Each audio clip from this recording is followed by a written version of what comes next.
Hello, Steve White, Steve Arts 89. Well, no surprise. Arthur did it. The Joker is now the number one biggest box office R-rated movie in history. Um, we knew it was coming. We saw it was coming. The momentum of the film wasn't going to slow down. A lot of people think it's going to make it to a billion now, so it's pretty impressive. And what's really interesting and very sad for Disney, they spent over $200 million on Maleficent 2, and it barely scraped in at number one by like 6 million. Joker got 29, it got 36 million.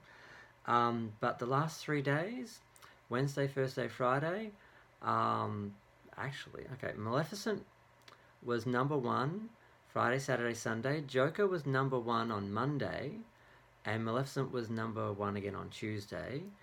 And now Wednesday, Thursday, Friday, Joker is number one again, and it took 2.4 million, 2.7 on the Monday, and 2.4 and 2.4 again on first Wednesday and Thursday, and Friday it took 5.4 million. So there's talk that Joker is going to be the number one film again this week. So it will have been number one for 2 weeks, then Maleficent for a week, and then back to number one again. Now, I don't know of a film doing that before. I've heard it's happened, but I don't know of a film doing that before. So that's kind of amazing. So I'm very happy to hear about that. So Deadpool 2 is now the second, although I thought The Passion of the Christ was the most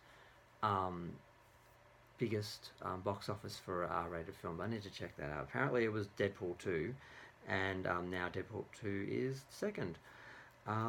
So it's pretty amazing.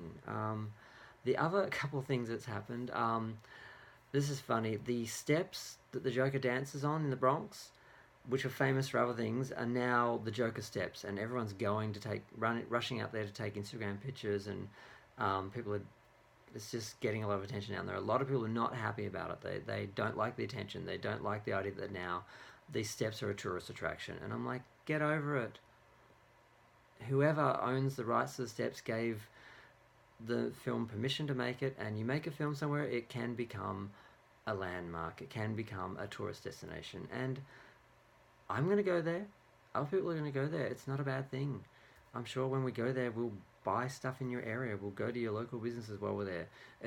Tourism is a good thing. If it stays, if it lasts, if it becomes one of these pilgrimages, maybe it's just right now, at the moment, because all the Instagram people are only in the moment.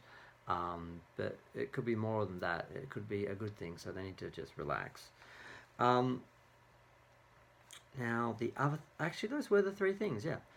It's the number one R-rated box office film. It's looking to be another number one again for this weekend, because it's made more than Maleficent for 4 out of the last 5 days. So I feel bad for Maleficent, because people aren't happy that they made this pure evil Disney villain into a misunderstood, sympathetic, and so forth. So I wasn't really attached to the original character, so I don't know how bad they've done her. But it's not gelling with people. It's not resonating. People are not rushing out to see it. Whoever was going to see it went and saw it in the opening weekend, and now it's falling before the Joker. So this is pretty good. And I'm going to have to watch it and see how much it makes, and I'll probably make another video if it's number one, and give the final tally, because at the moment it's I don't think they've updated the overall amount from the last time I did it. 776.7 million worldwide, 512 international, and 264 domestic.